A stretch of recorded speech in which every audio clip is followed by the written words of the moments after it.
আমরা দেখব কিভাবে কোনো বাক্যে পার্টস অফ স্পিচ বার করতে হয়। আমরা পার্টস অফ স্পিচ জানি কোনগুলো, noun, pronoun, verb, adverb, adjective, conjunction, preposition, interjection এগুলো আছে। তো তার মধ্যে আজকে আমরা কিছুগুলোই শিখব। সেটা প্রথম আমরা আগে জানবো যে ভার্বটা কি? ভার্ব কোনগুলো? যেকোনো অ্যাকশন ওয়ার্ড, যেকোনো অ্যাকশন ওয়ার্ডকে বলবো আমরা ভার্ব। ঠিক আছে? যেকোনো অ্যাকশন ওয়ার্ডকে বলবো আমরা ভার্ব। তাহলে ভার্ব আমরা কোনো বাক্যে ভার্বটা চিনে যাবো, কাজ করা বোঝাবে, যেমন play, right, walk, Singh, dance etcetera. যখন আমরা ভার্ব পেয়ে যাবো, এইবার প্রত্যেকটা বাক্যে আমরা ভার্বকে কোয়েশ্চেন করব।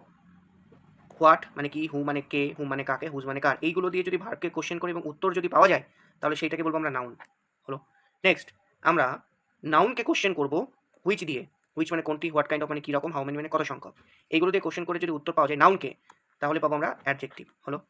এইবার হোয়েন মানে কখন, হোয়াই মানে কেন, হাউ মানে কেমন, হোয়ার মানে কোথায়, এইগুলো দিয়ে কোশ্চেন করলে যদি আমি উত্তর পাই, তাহলে সেইটা পাবো হচ্ছে আমরা অ্যাডভার্ব। তাহলে অ্যাডভার্ব পেয়ে গেলাম, অ্যাডজেক্টিভ পেয়ে গেলাম, নাউন পেয়ে গেলাম, আর ভার্ব চিনে গেলাম। পরের ভিডিওতে এক্সাম্পলস দেখাবো আমি।